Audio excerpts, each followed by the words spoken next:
So where do we go from here? It's now 18 months since I discovered that my spiritual teacher was abusing his close students. And at this point, there's some distance from the trauma of that discovery, if you like, the shock, the sense of betrayal, all of that. And there's been a profound letting go for me, a letting go of all beliefs and all religion, which I think is very healthy because it's allowed me to come to a space where any spiritual practice that I do is very real and genuine for me and not imposed on me from outside with any kind of sense of it has to be this way because somebody said so. Rather, it is that way because of the core truth in what I'm doing, because it works. So I think the challenge for everybody is their own spiritual practice. What is important to them? And I think the desire to live a life of wisdom and compassion goes beyond religion. And it actually has nothing to do with religion, nothing to do with race, nothing to do with culture. In all cultures, in all countries, you have people who want to live an ethical life, who want to live from a point of peace and clarity, from wisdom and compassion. That's not something that only Buddhists aspire to. It's certainly not something that Buddhists in general embody any more than any other religion does. People who study and supposedly practice Buddhism still exhibit behaviours that, are sometimes worse than just ordinary people who have no religion. Lack of compassion exhibited by the Rigpa organisation, for instance, was one of the really shocking things to a lot of people. When you see purely, you see everybody's Buddha nature, including your own. And the idea of seeing the Lama purely is not an instruction to ignore that he's hurting people. At a certain state in your practice, you do see the Buddha nature of the Lama, but at the same time, you're going to be seeing your own true nature and the true nature of everybody else around you, because if you aren't, then you're not really seeing the Lama's true nature, and so there's this enormous respect for everybody comes up, not just, we respect the teacher, but we don't respect the people that he harmed. If people really saw that, then they would have no problem with, still honouring the teacher that brought them so much benefit, and denouncing the behaviour of the man, because he might have thought he was teaching at those points, but, he was actually harming people. And so you can say, yeah, he did actually harm people and that was wrong. That wasn't an acceptable way to behave. You can say that and still say, but even so, he was my teacher or he is my teacher still. And you can still, look at that and learn from that. I mean, I'm learning from it, but in actual fact, I honour the 8 people who wrote the letter exposing the truth. I honour them for my spiritual path since I learned that.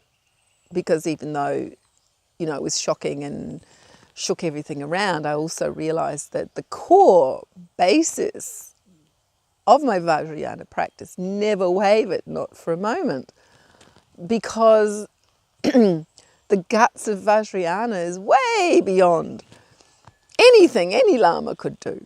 Because in Vajrayana you're working with your Buddha nature, and that's inviolate, that's like unstainable by anything, and once you've touched that and you've worked with that, that's not something it's not something you can throw away because it's a reality for you. So I think it's very different depending on how much practice you did and whether you actually were a Vajrayana student or not. So, looking now to where are you going in your spiritual path, it's very individual and it's definitely not one answer for all. And I think the real learning in this is that we always have to forge our own path. And to do that, we have to be enormously honest with ourselves And we have to, I think, really look at ourselves and recognize where we have closed minds, because it's really easy with something like this to kind of just reject the whole thing, because, there's a lot there that we do want to reject, I mean, we do not want to sort of, take this whole feudal thing and dump it into the Western world, because it doesn't work, obviously. Too many teachers abuse their power, and there's a whole lot of issues that come with just translating a culture that's basically still a feudal culture with all of that entails into a modern world where these values of actually living an ethical life with compassion and wisdom are throughout the whole modern world. And as I say, they're not necessarily reflected in governments, but you see it on Facebook. You also see the haters, but you also see the people whose heart is really concerned with lifting the wisdom, compassion, and ethics of the human race. And if you're one of those people, and you probably are, because people that go to Buddhism, tend to be those kind of people. And if you've left your Sangha, Rigpa, Shambhala, whatever, then you're still probably, wanting to work with that aspect of yourself.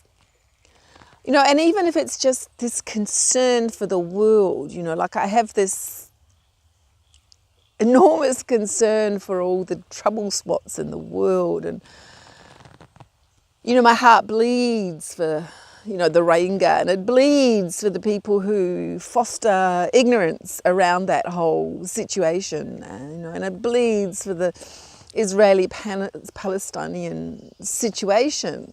And that's what turns me back to practice, because I want to send out, from my deepest heart, I want to send out, call it best wishes, if you don't want to use the word prayer. And it's not praying to anyone, it's just sending that out into the universe with a sense that on some level of reality, the sheer desire of your wish that all those people, all of them involved there, can find the wisdom and compassion within their hearts so that they can solve this problem for themselves. I feel a need to do that. And for me, I've always been drawn to Vajrayana practice because the visualization helps me to do that in a very, very powerful way. For some people, Vajrayana was never the right path for them anyway. And there are lots of options.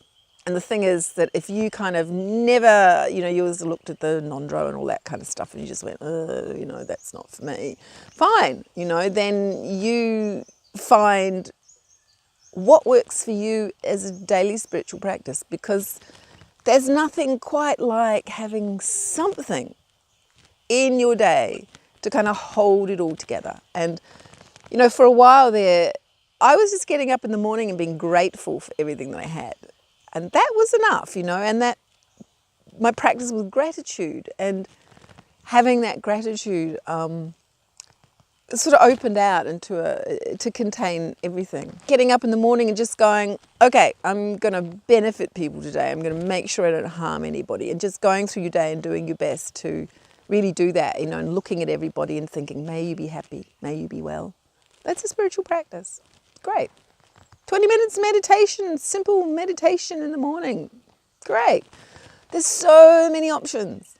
And I think the other thing is that what we might do today and what might be right for us today might not be right for us tomorrow. So we don't have to make a decision. We don't have to decide that we're going to do this or we're going to do that. We can just make space in our life, really for something to come. And I think as a kind of what do you call a refugee sangha, all of those people who share like I'm sharing here, who are involved in, comment on the What Now blog or on the Facebook groups and stuff. We're a community. We've been through something similar. We have similar values in that we've left the groups because they haven't come up to our standards of honesty, really, that we expect from somebody following a path of wisdom and compassion. What we see is that they're not behaving like that. And so, we've left. And we're a community, we're a sangha. And that's what the Beyond the Temple Facebook group is about supporting all of us, each other, to find whatever works for us as a spiritual path. On a personal level, I've found a few things really helpful. One is listening to other teachers. And by that, I don't just mean Buddhist teachers. I mean, TED Talks, anything. Because I do find it really helpful just to listen to somebody whose business it is to talk about things like that. Just to listen to them and have these little reminders. And even if you don't need a spiritual path, because you're just here now and that's all you need, and that's fine. And some days that's how it is for me too. But it's still just really nice to hear and be reminded of Dharma. And there's so many teachers out there. And I've been listening to Tenzin Palmo. It's the lady who lived in the snow cave for 12 years. And I found her very, very clear. She's an English speaker, she's a Westerner, she's worked through all this stuff. And she said some things recently that we posted on the What Now blog. And she said a couple of things that's really struck me. One was that you can practice Vajrayana without having to give up your modern values. You can do that. You don't have to take all the feudal stuff on board. I can't remember the exact words, but that's what I took from it. And the other one was that it's not a break of your samaya to say no. If there's any remaining stuff like that, it's really not an issue for me because I just can't get the guy out of my heart. And I don't mean the guy that abused people. I mean the Buddha nature of this man, the part of him, the teacher in him. And we all have a teacher in us. It's our Buddha nature. We all have that. There's a teacher in all of us. And the role of the external teacher is to introduce us to our internal teacher. And, really what that means is that anybody who can sit in the nature of mind, with their Buddha nature manifested, should be able to inspire that in someone else. If someone like Sogyal can do that and actually as a human being, so incredibly flawed, then what does that tell you? It tells you that someone as flawed as me or anybody else.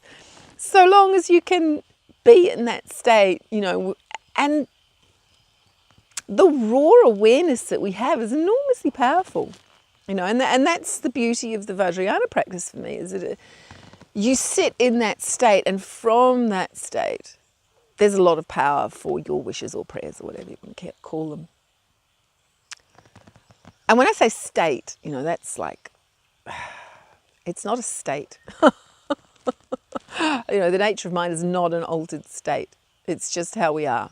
I think it's important to know that. Anyway, back to finding your own spiritual path. Okay, so some people have turned to music. Some people have turned to bonsai. Great. Some people just sitting. Some people doing no practice at all. And that's all good. And I think we just need to be really open and, as I say, allow ourselves space so whatever is right for us can come at the appropriate time. And for those of us who really did have this connection to Vajrayana, who loved Vajrayana practice, who studied and practiced it for years, for us, how do we go back to that practice that's got an external lama, quite strongly in the process of practice? How do we do that once we've left a teacher? And I think there's a few things that really help with this. And one thing is having a lot of different teachers. And that's really helped me. I mean, first of all, I've given up being a Tibetan Buddhist. Good to drop the label. But, you know, when you have done a lot of Vajrayana practice, the meaning of it, you know, it does transform you. Well, it did me. It transforms the way I see the world. And that's not something I would want to. I couldn't give that up if I wanted to, you know, why would you? Because that Vajrayana practice did bring a lot of benefit, you know. But I never took on board the stuff I didn't like about it, and, you know, the feudalism, the misogyny, you know. I never saw, for instance, the deity in union as a man using a woman, because I always looked to see what the ultimate meaning of these things were, because I could not do it on a surface level. I can't do that. I need to know what the absolute ultimate meaning of what I'm doing is. And so I learned that for myself. I just read and asked questions until I could practice on a deep level. You know, that's the only way that I personally could do that. And I was very lucky to have the guidance of Ian Maxwell when I started off, because he had also kind of done that for himself. He'd really gone into it deeply and looked beyond the surface. And he was able to teach that in a very inspiring way. So, you know, when I practiced, I kind of followed his guidelines. And that's kind of what I'm saying. It's like you have to take the practice and make it work for you. If you are someone who's connected to Vajrayana, who feels Vajrayana in the heart, and part of you, you know, maybe wants to honour that or return to that or whatever, you might be looking at your practice and going, oh God, you know, what do I do? And I think dropping it all is a really good idea. You know, just drop the whole stuff, you know, drop the labels, just let it all go, all of it. You know, have nothing to do with it for a while, because it kind of clears it out. And then, you know, what happened to me the other day was I found my ultimate retreat seat. There's a bit of a story behind this, in that for years, I looked for a way to sit on a cushion that supported my back, because, you know, if you're in retreat for a long time, you know, you're sitting on a cushion, back tends to get a bit sore. And I never could find it. I tried all sorts of different things, never could find it. Anyway, I went into a local hardware recently, and there it was. A perfect seat. And I went, well, I don't need that anymore, do I? I'm not going to go and do, you know, retreats and stuff. And so I didn't buy it. And then I went back, you know, I was back there a little bit later, and instead of red one, instead of blue one. And I went, I've got to have that. I've just got to have that, because it's just perfect, you know. And it's what I wanted for all those years. It was only $20. So I bought it, and I brought it home, and I stuck it on my cushion. And I just went about my day, and I thought I'll probably never sit on it. And then one morning I got up and I just went, oh, try it, I'll see if it works. So I sat down, and it was like, as soon as I sat, it was like, boom, you know, there you are. It's just, the posture does that for me, you know, everything just drops away. And suddenly I found myself doing my Vajrayana practice. It just came naturally to me. The interesting thing is, it was kind of shorn of the cultural baggage. By just doing what came naturally, I had created like my own Vajrayana, and yet all the elements were there that is required to make it Vajrayana, but I didn't have to impose any of that, because I knew it, you know, I just knew it, and it just, you know, came out of me, and with my own words, which weren't many words at all, you know, I think I used like 2, maybe 3 prayers that came, you know, from the tradition. Other than that, I was just actualizing, you know, the intention, and I used the practice to send out those prayers in a very powerful way, and to heal those kinds of things. And when it came to the part where, you know, you're supposed to merge your mind with the mind of your teacher, you know, I just sat there, and suddenly I just saw like all the teachers, you know, of the past, the present, and the future. I realised that this external manifestation of the teacher that is in Vajrayana, it doesn't have to be one person. And, you know, the lamas don't have just, you know, one teacher. And, you know, they talk about your heart lama and all that kind of stuff. I think that makes us sometimes feel that, oh, we have to have this heart lama, and I think we can manufacture this kind of heart connection with people. So, when you hear stories of people who, they hear the person's name and they start weeping and they know as soon as they see them, this is my heart lama. It's all very romantic.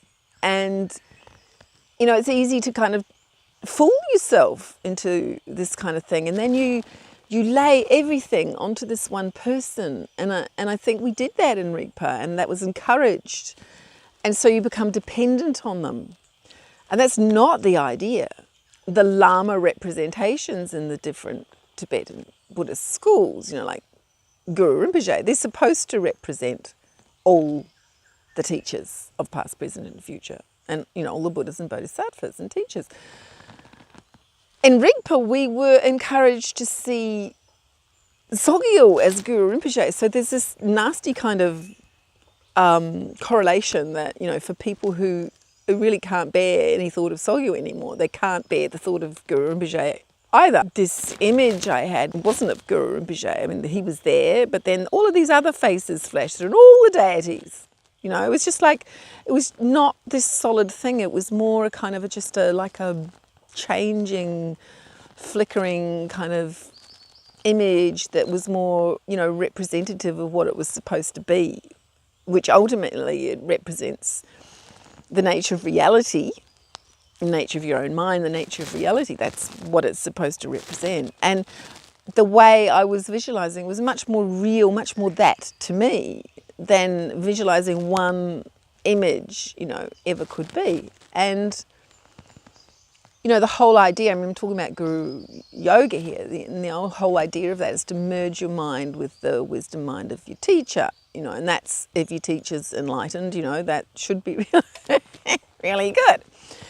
But, we might not have actually met an enlightened teacher at all.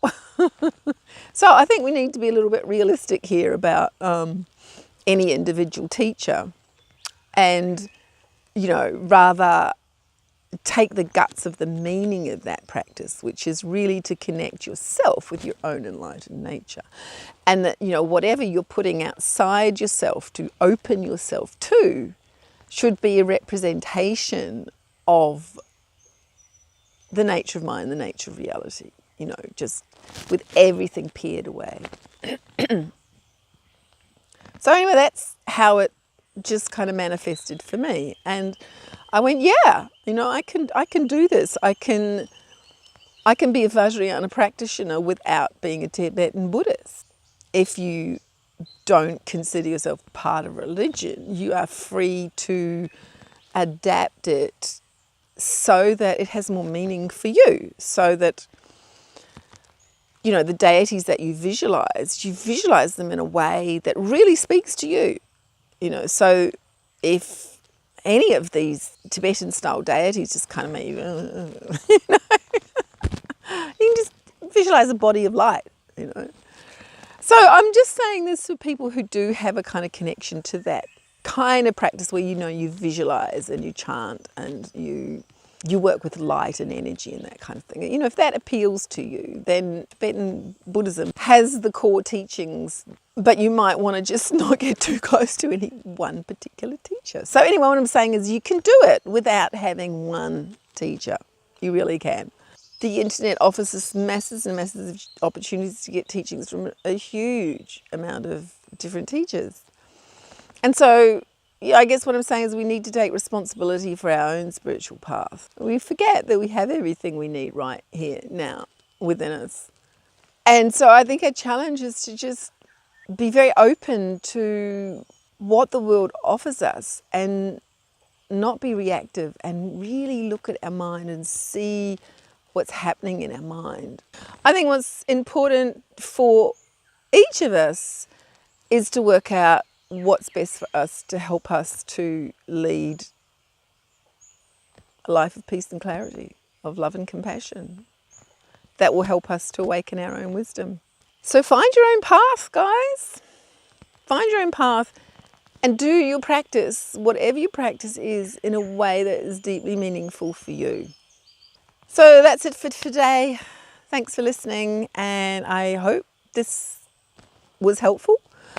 If it is, like it, comment, share, that kind of stuff, because it would be really nice if something good came out of all of this. And I think if we can learn to look deep inside ourselves instead of relying on someone outside of ourselves, then we will have achieved something.